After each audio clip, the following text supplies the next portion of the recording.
말씀 듣도록 하겠습니다. 오늘은 본문 말씀을 중심으로 승리의 함성, 어떤 함성? 승리의 함성, 이런 제목으로 오늘 가상칠언 6번째 시간 말씀을 나누도록 합니다. 어떤 사람에게는요 3년을 주어도 하루가 모자란 사람이 있고요, 어떤 사람은 단 하루를 주어도 부족함이 없는 사람이 있어요. 아무리 시간을 많이 주어도 꼭 마지막 순간에 가면 시간이 부족해요. 시간이 부족해요. 아침에 잠을 깰 때에 어떤 사람은 10분만 더, 10분만 더. 엄마 10분만 더. 제가 그랬거든요. 제가 거기도 그랬지? 우리 은서, 할렐루야. 은서도 그런데요. 10분만 더, 10분만 더. 근데 어떤 사람은 딱 깨우면 잘 잤다. 누가 더 행복할까요? 저희 교회는 신앙 양육이 있죠. 기본 신앙 양육이 있습니다. 빠르게 하시는 분들은 2년, 좀 천천히 제 코스대로 가시면 3년 정도의 시간이 걸리는데, 삼형제 학교를 강의하면서 강의마다 과제가 있어요. 과제.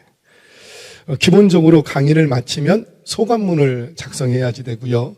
그리고 그 강의마다 책을 한 권씩 읽고 독후감을 적어내야 합니다. 독후감 한 편 제출하는데 제가 드리는 시간은 몇 시간? 12주를 드립니다. 12주. 12주면 며칠이에요?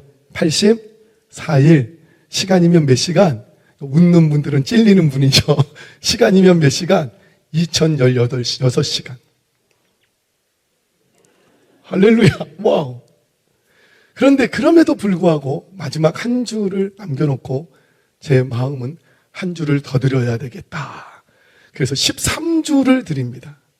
그럼에도 불구하고 여전히 마지막 시간에도 목사님 시간이 부족해요. 한 주만 더 주세요. 한 주만 더 주세요.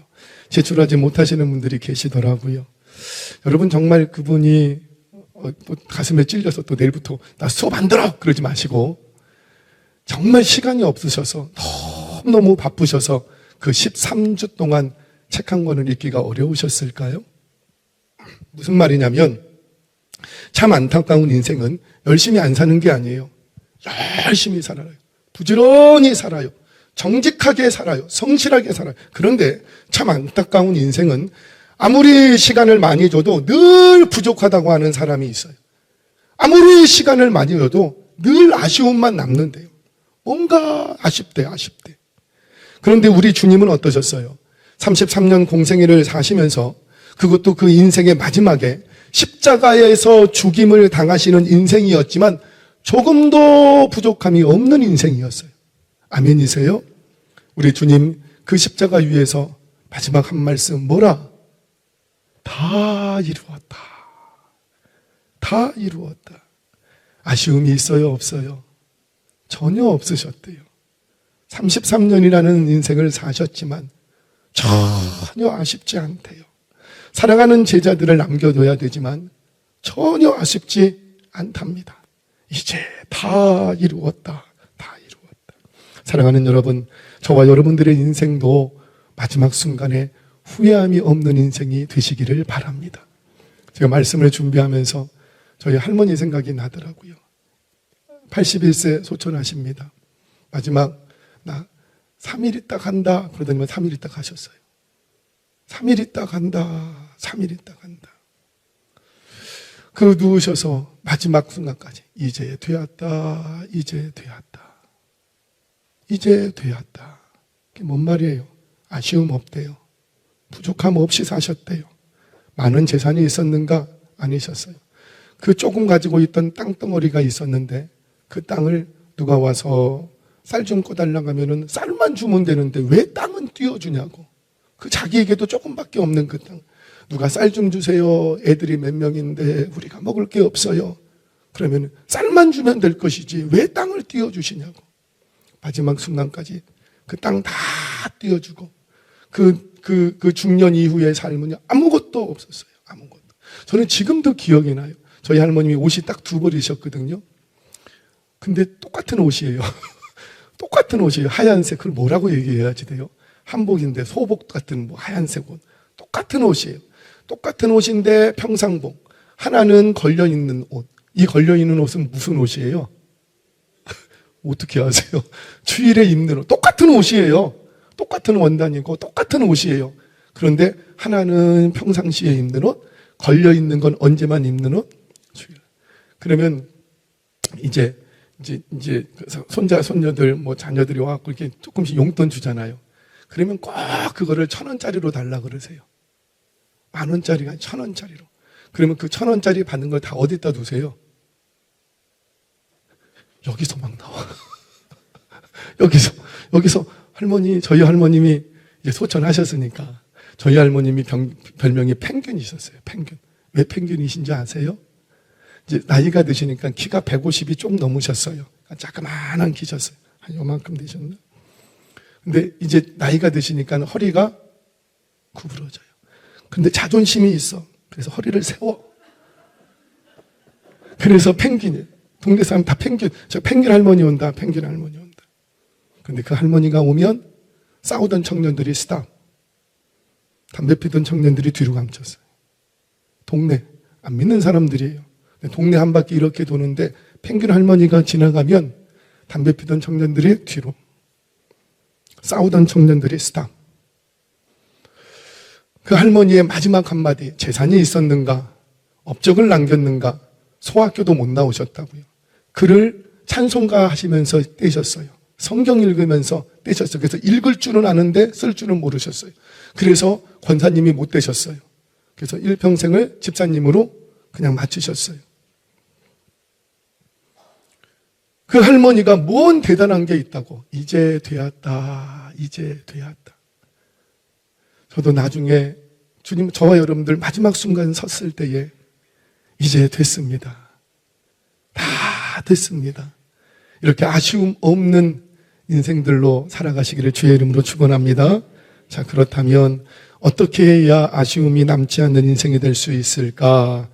다 이루었다라는 주님의 말씀 속에서 그 원리를 좀 찾아가 보도록 하겠습니다. 자, 먼저 원어적인, 단어적인 의미로 한번 접근해 볼게요. 이 다 이루었다라는 말은 테텔레스타이라는 말입니다. 테텔레스타이. 이 말은요, 예수님 당시의 일상에서 흔히 사용되던 용어였어요. 일단 노예나 종들이 가장 좋아하는 말이었습니다. 테텔레스타이. 언제 이 말을 쓰는가? 이제 다 이루었다. 즉 자신의 일이 아니라 주인이 맡긴 일, 주인이 시킨 일을 다 완성하고 나면, 마무리 지으면 그때 집에 갈 수 있어. 다 끝내고 나면은 테텔레스타이, 다 이루었다. 얼마나 기뻤을까요? 이제 집에 갈 수 있다라는 거예요. 또 이 단어는요, 제사장들이 자주 사용했습니다. 이스라엘 백성들이 제사를 드릴 때 제단에 제물을 가져오지요.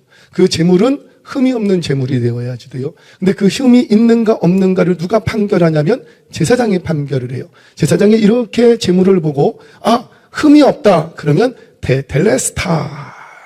이 제물은 완전한 제물, 흠이 조금도 없는 제물, 하나님께 제물로 드리기에 합당하다. 이런 의미에서 테텔레스타이, 다 이루었다. 이렇게 말했어요. 또 상인들도 이 말을 자주 사용했습니다. 상인들은 언제 사용하냐면 상인들이 돈을 빌려줘요. 돈을 빌려주면 언젠가 그 사람이, 빌려간 사람이 돈을 갚겠죠? 그러면 돈을 갚은 사람이 테텔레스타 이렇게 얘기하지 않고 돈을 돌려받은 사람이 한 푼도 남김없이 다 돌려받으면, 빚을 다 받으면 그때 그 사람에게 뭐라고 얘기해 주냐? 테텔레스타이, 다 이루었다. 이 말은 곧 뭐예요? 너 이제 빚에서 해방됐다. 이런 말이에요. 예수님께서도 이 말을 공생애 중에 자주 사용하셨어요. 근데 예수님께서는 언제 사용하셨냐면 공식이 있어요. 공식. 자, 요한복음 4장 34절 말씀 같이 한번 읽겠습니다. 시작. 예수께서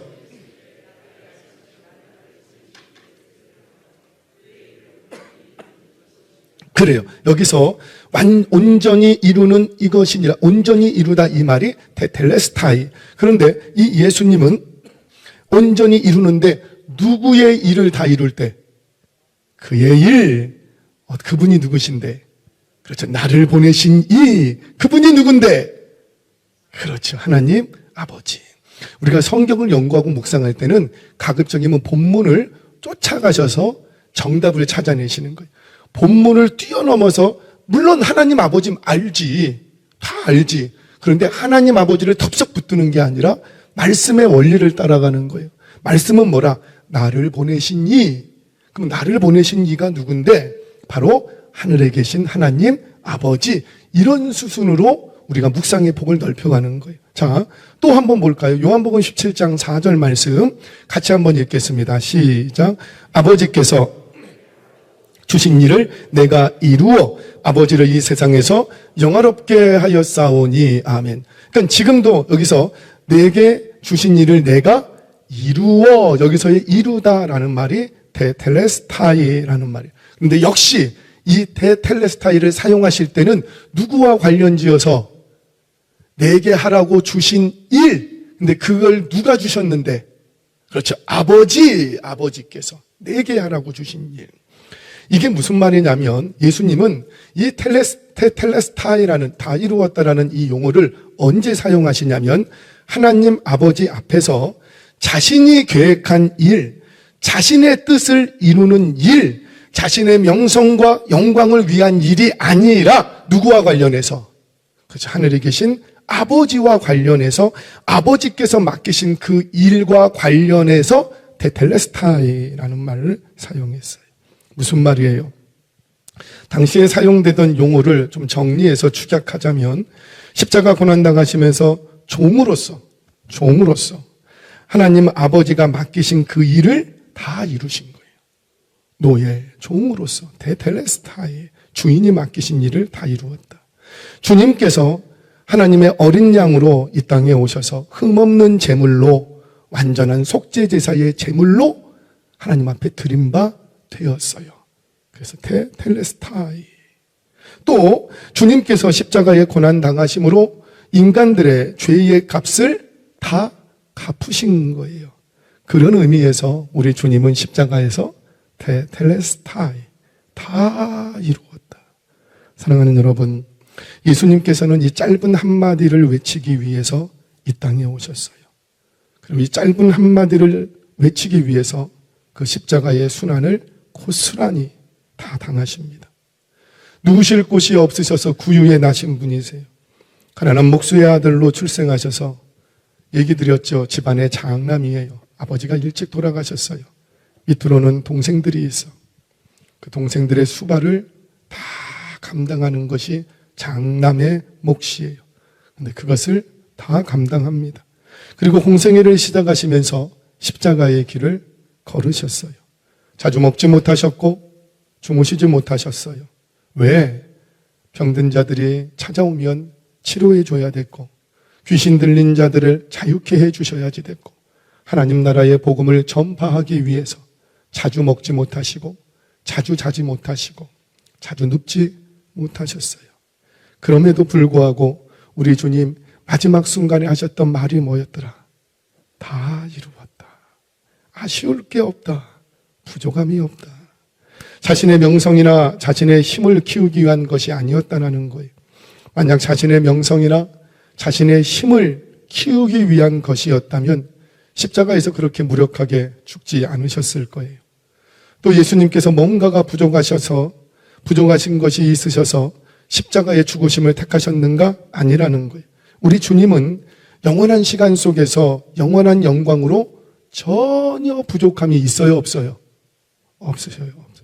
그럼에도 불구하고 뭔가 부족한 것처럼 이 땅에 오셔서 부족한 게 없는데 부족한 것처럼 모든 것에 풍요로우신 그분이, 넉넉하신 그분이 마치 부족한 것처럼 이 땅에 오셔서 하나님 아버지의 뜻을 다 이루심으로 조금도 부족함 없는 생애를 사셨다는 거예요.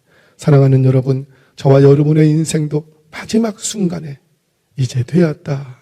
테텔레스타이, 다 이루었다. 이렇게 아쉬움 없는 그런 인생으로 마무리 되시기를 주의 이름으로 축원합니다. 자, 그렇다면 도대체 주님은 뭘 다 이루신 것일까? 짤막하게 정리만 하겠습니다. 정리. 뭘 다 이루셨을까? 첫 번째는 하나님 아버지의 뜻을 다 이루셨어요. 죽음 이후에 뭔 다른 또 할 것이 남아있죠? 없었어요. 아버지 하나님의 뜻을 다 이루신 거예요.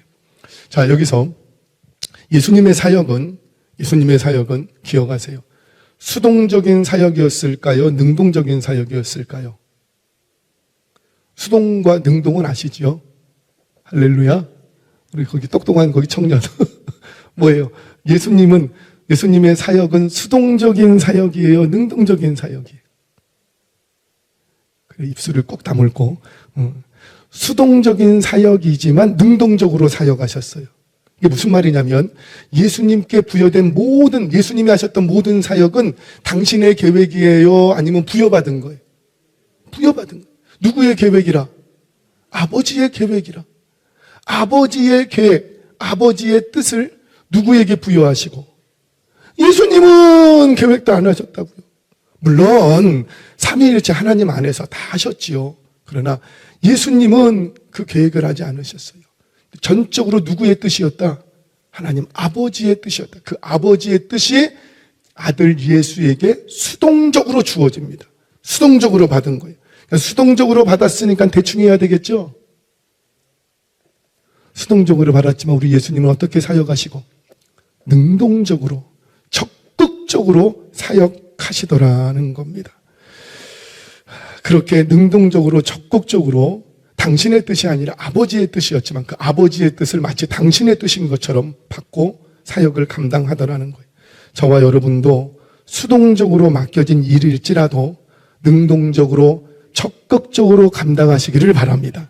그래야 나중에 가면 다 이루었다. 아쉬움이 없는 거예요. 아쉬움 낳는 사람은 꼭 어떤 사람이에요? 뭔가 일을 맡겼어. 교회에서도 일을 맡겨. 그러니까는 뭐 억지로 하는 동 마는 동. 눈치 살살살살. 우리는 그런 사람이 없으니까 감사한데. 여러분 그런 분은요 어때요? 회사 가서도 나중에는 뭐합니까? 다 아쉬움만 남는 거예요. 그런데 내가 원했던 일은 아니지만 억지로 맡겨진 일이야. 근데 그 억지로 맡겨진 프로젝트에도 불구하고 나를 세워서 이것을 완성하기 위해서 그 사장의 마음을 흡족하기 위해서 오너의 마음을 채워주기 위해서 나를 세워서 그렇게 열심히 능동적으로 사역을 딱 감당하고 나면 어때요?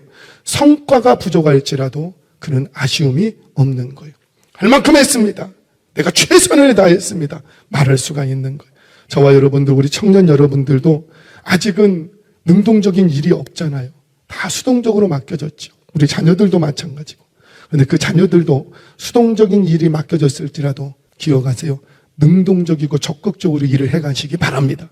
그럼 시간이 흐르면 반드시 그 속에서 아쉬움이 없는 인생이 될 줄로 믿으시기 바랍니다. 앞으로 이쪽에 앉아. 내가 보기가 힘들어. 자, 두 번째. 첫 번째는 누구의 뜻을 다 이루셨다? 아버지의 뜻. 두 번째는 성경 말씀을 다 이루셨다는. 오늘 새벽에 잠깐 살펴봤지요. 이 부분은. 새벽에 말씀드렸던 것처럼 예수님께서는 그 십자가의 고통을 다 당하면서도 정신을 흐리지 않으셨다고 그랬어요. 우리가요, 막 충격적인 일을 받으면은요, 막 정신을 놓는 경우도 있어요. 너무 고통스러우면은 정신이 없어져 버린다고요. 막 실신하고 졸도하고 그러잖아요. 그런데 그 연약하신 우리 예수님, 체력이 강했는가? 아니었다고요. 너무 연약하셨다고요. 그러니 십자가에 달린지 보통 건장한 사람, 보통 일반 사람은 3일 이상을 버팁니다. 3일에서 6일은 달려 있어요. 오래 달려 있을수록 고통이 심한 거예요. 그렇게 해서 말려 죽이는 게 십자가라고요. 그러니까 빨리 죽으면 안 돼요, 원래가.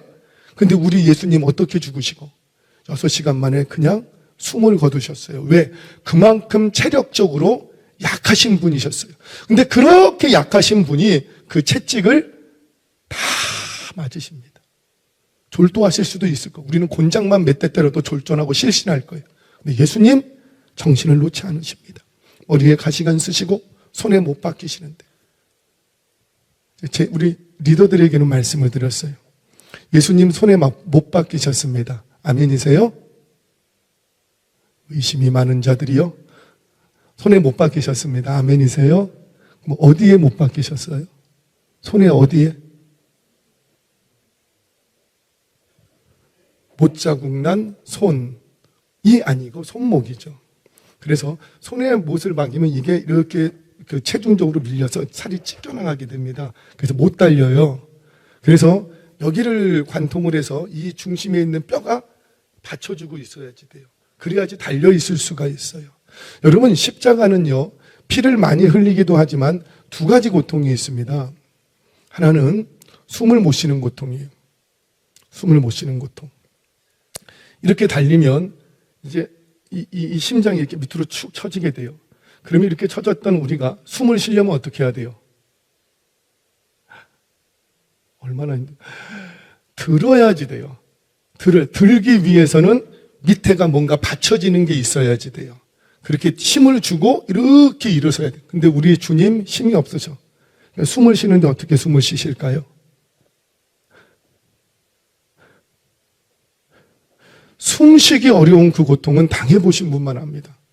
느끼시기 원하시는 분은 오늘 저녁에 집에 가셔서 대야에다가 물을 떠놓으시고 코를 막고 한번 해보세요. 얼마나 큰 고통이 있는지, 두려움이 있는지, 공포가 있는지 바로 느끼실 거예요. 그래서 십자가에 못 박혔던 손은 손 중앙에 못 박힌 것이 아니라 이건 고도학적으로 검증된 얘기됩니다. 그래서 이 손목을 관통하는 것이었다. 두 번째, 다리에도 못 박히셨습니다. 발에도. 어디에 못 박히신 거예요? 발로 어디? 엄지발가락? 새끼발가락? 어디? 우리는 성화를 보면서 성화가 잘못 좀 인식을 시켰어요. 성화를 보면 어떻게 되어 있어요? 이렇게 달리고 그리고 다리가 모아졌죠. 두 다리가 포개졌어요. 두 다리가 포개졌으면 어떻게 관통이 되는 거예요? 아이고, 일단 이렇게 완성이 되는 거예요. 근데 두 다리가 포개지는데 이렇게 포개질 수도 있고 이렇게 포개질 수도 있는 거예요. 이해되세요? 이렇게 포개질 수도 있지만 이렇게 포개질 수도 있는 거예요. 그래서 어떻게 달지냐면 이렇게 포개져서 이 복숭아뼈 위쪽을 관통하게 됩니다. 그래야 이 두 다리가 딱 붙은 거예요. 그러면 십자가 지면서는 어떻게 져야지 돼요? 다리가 구부러지면서 이렇게 지게 되어 있는 거예요. 이렇게 지는 게 아니고 이렇게 지게 되는 거예요. 몸이 비꼬아져서. 그래야 그 십자가에서 떨어지지 않고 버틸 수가 있습니다. 그렇게 오래 버텨야 첫 번째, 숨쉬기가 어려운 고통이 주어지는 거예요. 두 번째, 말려 죽이는 겁니다. 말려 죽이는 거예요. 지중해성 그 뜨거운 바람이 계속 불어오면서 몸에서 습기가 다 사라지는 거예요. 그래서 말려 죽는 거예요. 세 번째, 짐승에게 뜯겨 죽는 거예요. 그래서 오래 뜯겨지도록 내버려둬요. 그래서 그 극심한 고통은 자신의 눈을 파먹는 것이 느껴지고 살을 파먹는 것이 느껴져야지 돼요. 그래서 대부분의 사람들은 그 짐승이 파먹을 때 그 공포 때문에 다 실신을 했다고 합니다. 예수님께서 십자가에 달리셔서 6시간 만에 죽으십니다. 오늘은 밤이니까 금요일 새벽이 아니니까 말씀을 죽으십니다. 그때 빌라도가 뭐라 그랬냐면 왜 이렇게 빨리 죽게 되냐? 그 죽지 않을 수도 있다. 그러니까 죽음을 확인하기 위해서 어떻게 해라? 그 무릎을 박살내라 그랬어요. 자, 무릎을 왜 박살내야 될까요? 이제 아시겠죠? 무릎을 박살내면 무릎으로 질탱되는 힘이 있어요, 없어요? 없어요. 그럼 푹 주저앉아요. 그러면 숨을 쉬고 싶어도 숨을 쉴 수가 있어요, 없어요? 그렇죠. 무릎을 박살낸다는 것은 심장이 처지면서 숨을 쉬지 못하도록 그래서 죽이는 거예요. 그래서 무릎을 쳐서 죽여라. 이렇게 얘기했습니다. 그 양편 강도는 무릎을 쳐서 죽였어요. 그런데 우리 예수님 가보니 이미 숨을 거두셔서 무릎을 치지 않았습니다. 물론 그 말씀조차도 뭘 이루기 위해서 시편에 예언되어 있던 그 뼈가 하나도 꺾이지 아니하였다. 그 메시아 예언을 그대로 성취하시는 하나님의 계획이셨던 거죠. 여하튼 간에 우리 이 새벽에 말씀드렸던 것처럼 예수님은 그 십자가의 극심한 고통을 다 당하면서도 정신을 흐리지 않고 마지막 순간까지 뭘 다 기억하셨더라? 그 구약에서 기록되었던 하나님의 말씀을 기억하셨다. 말씀을 기억하셨다. 그리고는 그 말씀을 다 이루기 위해서 끝까지 십자가에 매달려 계셨습니다. 그렇게 마지막 한 말씀까지 다 이루신 거예요. 자, 마지막 하나. 바로 구원을 다 이루십니다. 죄인을 구원하기 위해서 죗값을 단 한 푼도 남김없이 다 속량해버렸어요. 여러분 기억하세요. 여러분들과 저에게 주어진 구원을 위해서 더 무엇인가 갚을 것이 남았는가? 더 필요한 것이 있는가? 구원을 이루기 위해서 이미 우리 예수님이 십자가 위에서 모든 값을 다 치르셨습니다.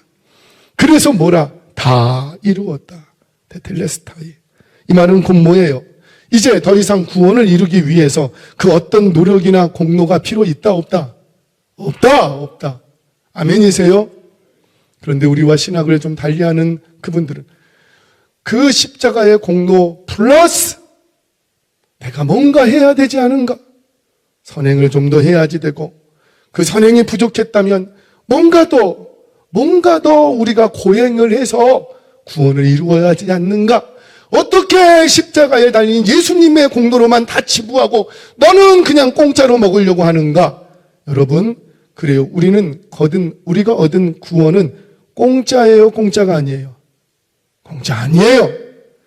우리가 갚을 수 없기 때문에 우리가 아무리 노력을 해도 아무리 많은 공로가 있고 선행이 있어도 그 구원을 위해서 내가 갚을 수 있는 것이 내 죄값을 갚기 위해서 아무것도 그 일 갚을 수 없기 때문에 누가 대신 갚으신 거고?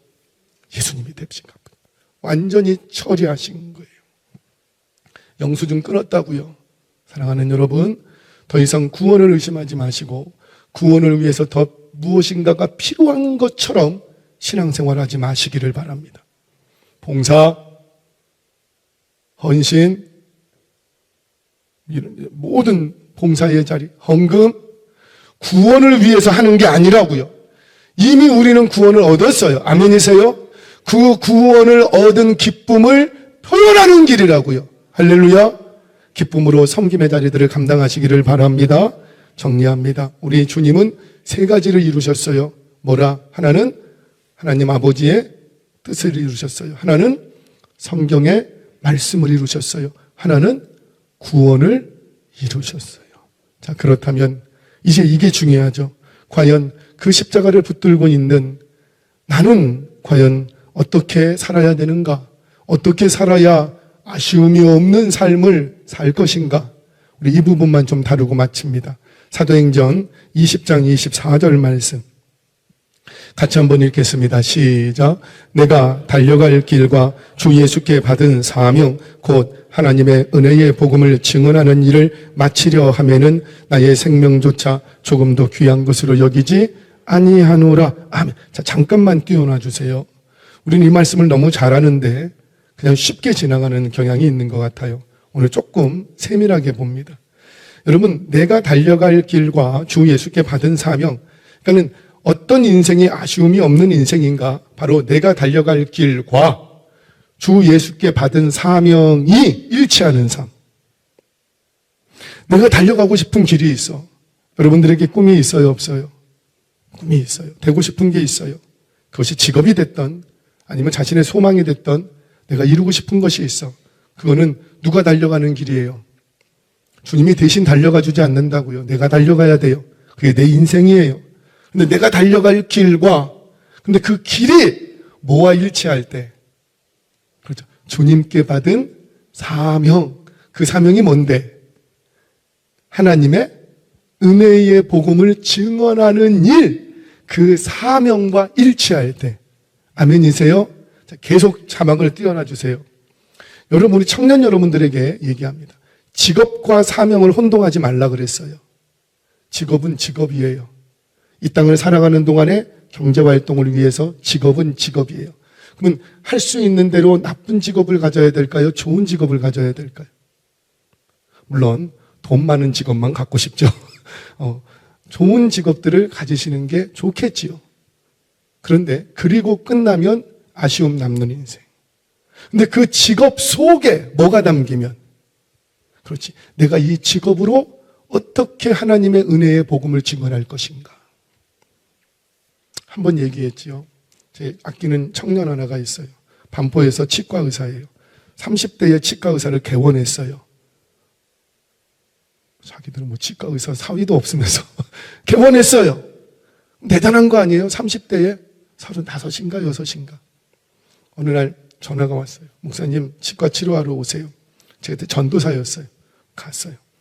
거기 가봤더니 그 간호사들이 있는데 그 간호사를 뽑을 때 원칙이 있다고 했습니다. 그 원칙이 뭐냐면 한 달간 휴가를 써야지 돼요. 한 달을 통으로. 그럼 어떻게 쓰냐면 반드시 우리 이 치과의 간호사는 믿는 자들만 이렇게 이제 채용을 하는데 한 달간 휴가를 내면서 그 중에 2주간은 분명히 단기 선교를 갔다 와야 돼요. 어디를 가든지 간에. 2주간 단기 선교 갔다 오고 2주는 쉬어야지 돼요. 그게 한 달간 유급 휴가를 줍니다. 할렐루야. 본인은 어떻게 하느냐? 11개월 동안 병원을 운영을 하고 그리고 한 달은 아프리카 선교를 갑니다. 의료 선교를. 한 달 동안은 친구에게 치과를 맡겨놓고. 자, 그 형제가 이 치과 의사라는 직업을 가지고 그 속에 뭘 담아낸 거예요? 그렇죠. 사명. 하나님께서 나에게 이 치과를 개원시켜 주신 것은, 내가 치과 의사가 되게 해 주신 것은, 이 직업을 갖게 해 주신 것은 그저 너 잘 먹고 잘 살라고, 좋은 자매 만나갖고 뭐 잘 먹고 잘 살라고, 그래서 그 좋은 직업을 준 것이 아니라, 돈 많이 벌게 해 주신 것이 아니라 그 직업을 통해서 뭘 담아내고 하나님의 은혜의 복음을 증언하는 사명을 담아내는 거예요. 사랑하는 여러분, 저는 여러분들의 일터가 단순히 경제 활동만 하는 일터가 되지 않기를 바랍니다. 그 일터가 바로 여러분들의 은혜의 복음을 증언하는 선교지가 되시기를 바랍니다. 제가 한번 말씀드렸죠. 우리 교통대 코레일 인력개발원에서 신호회가 시작됐어요. 얼마나 감사한지. 얼마나.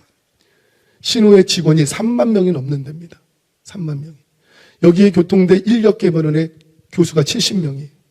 그냥 상주 교수가. 그 교수들 함께 믿는 자들이 모여서 예배하자.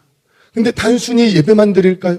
이 예배 공동체를 통해서 신우회가 다시 일어나고, 옛날에는 신우회가 활기차게 일어났대요. 근데 코로나 이후로 사라진 거예요. 다시 신우회가 있고, 직장 점심시간에 1시간을요 30분을 쪼개서 30분 예배 드리고 30분 식사해요.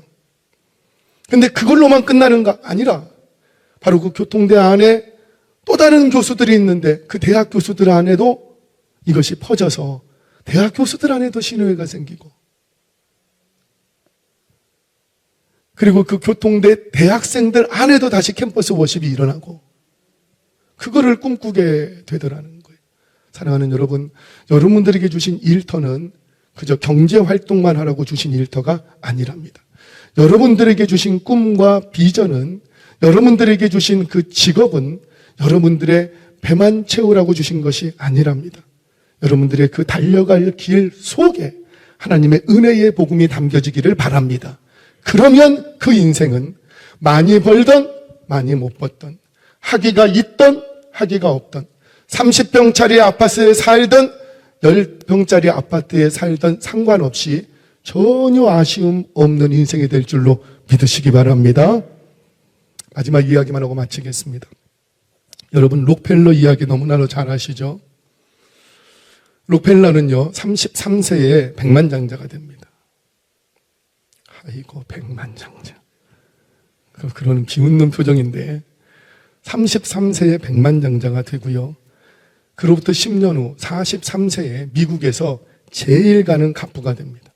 미국에서, 우리는 의왕에서도 갑부가 아닌데 미국에서. 그리고 53세에 그로부터 9년 후에 억만장자가 됩니다. 억만장자. 좀 놀래라. 놀라지도 않아. 억만장자. 세계 최고의 갑부라고요. 세계 최고의. 그런데 그 세계 최고의 갑부가 된 그에게 50대에 심각한 질병이 찾아옵니다. 기관지 관련해서 질병이 왔고, 각종 궤양, 불면증, 피부병, 이 복합적인 질병이 50대에 찾아와 버렸어요. 백만장자가 됐는데, 당시 그는요, 그가 기록하기를 비스켓 하나도 넘길 수 없었다. 억만장자라고요. 50대에. 그런데 비스켓 하나를, 진수성찬이 있으면 뭐해? 비스켓 하나도 이 목구멍으로 넘길 수가 없었대요. 그는 당시 최고의 의사들을 만납니다. 그런데 한결같이 내려지는 결론은, 록펠러, 당신은 1년 이상을 살 수 없습니다. 시한부 선고를 받습니다. 그리고는 깊은 회의감에 빠지게 돼요. 도대체 무엇을 위해서 내가 이렇게 달려왔던가? 그가 교회를 안 다녔는가? 아니라고요. 그는 모태신앙인이에요. 그의 어머니가 얼마나 기도했는지 몰라요. 우리 다 알고 있잖아요. 그런데 그의 인생의 목적은 뭐였어요? 어떻게 해야 더 부유해질 것인가? 어머니의 그 기도를 끌어와 어떻게 해야 더 편안한 인생을 살까? 어떻게 해야 내 꿈을 이룰 수 있을까? 그것을 위해서 기도하고 신앙의 힘도 빌려오고 그랬다고요. 그렇게 해서 그가 원하는 대로 자신의 꿈을 이뤘어요. 다 이루었다. 다 이루었다. 그런데 그 다 이룬 그에게 정작 남는 건 아쉬움뿐이었다라는 거예요. 그 많은 돈이 자신에게 아무런 도움이 되지 않다는 것을 그때 깨닫게 됩니다. 그리고는 자신의 인생이 얼마나 허망했다는 것도 알게 돼요. 그렇게 절망 속에서 그냥 하루하루를 죽지 못해 그냥 사는 거예요. 죽지 못해. 그러다 어느 날 그 주치 병원이 있잖아요. 그 병원을 이렇게 들어가는데 늘 보던 성구였어요. 늘 병원 입구에 늘 보던 성구였어요. 그런데 그날따라 유독 그 병원에 있는 성구가 가슴에 쑥 들어옵니다. 사도행전 20장 35절 같이 한번 읽겠습니다. 시작. 주는 것이 그래요. 항상 보던 걸려있던 성구였어요. 그런데 그날 유독 자기 가슴에 들어오더래요. 그 가슴에 들어온 성구를 안고 병원문을 이렇게 들어서는데 병원 행정을 맡은 사람과 어떤 분이 막 실갱이를 하고 있대요. 병원 로비에서. 스토리를 보니까 아이가 지금 위급한데 병원에서는 수납하지 않으면 치료해 줄 수 없다는 거예요. 아이는 어찌하든지 이 부모는 좀 사정을 좀 봐달라고, 돈 갚을 테니까 일단 애부터 살려주라고, 살려주면 내가 어떻게 해서라도 병원비 치르겠다고. 그런데 병원 그 원무과에서는 어때요? 원칙상 안 된다. 정말 상황은 안 되는데 원칙상 그렇게 할 수 없습니다.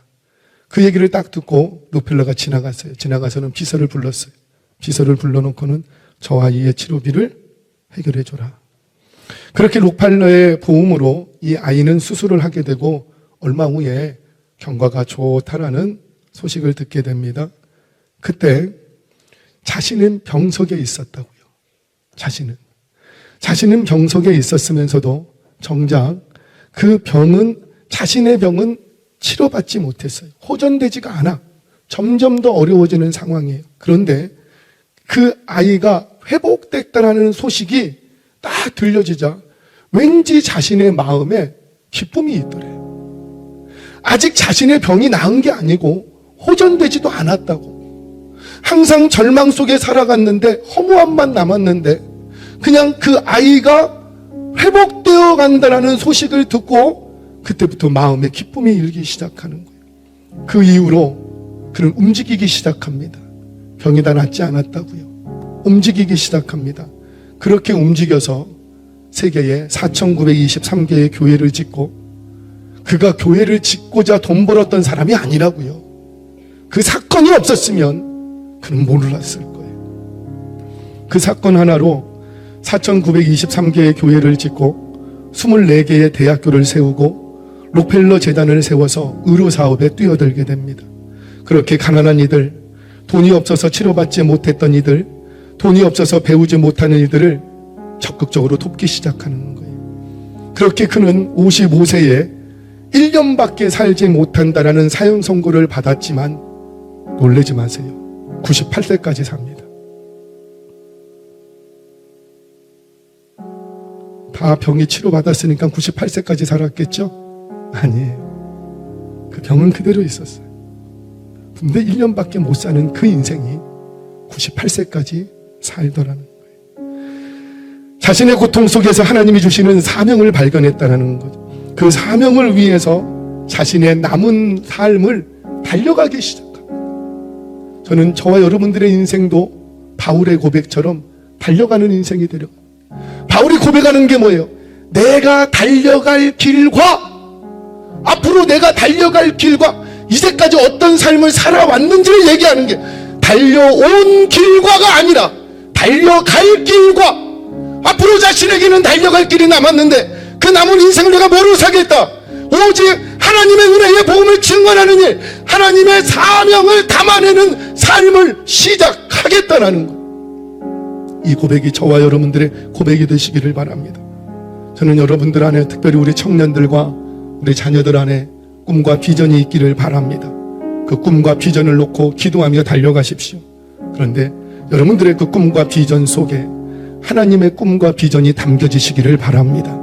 그러면 어떤 인생을 살든지 간에 테텔레스타이, 다 이루었다, 부족함이 없는 인생이 될 줄로 믿습니다. 이 승리의 함성이 저와 여러분들의 함성 되시기를 주의 이름으로 축원합니다.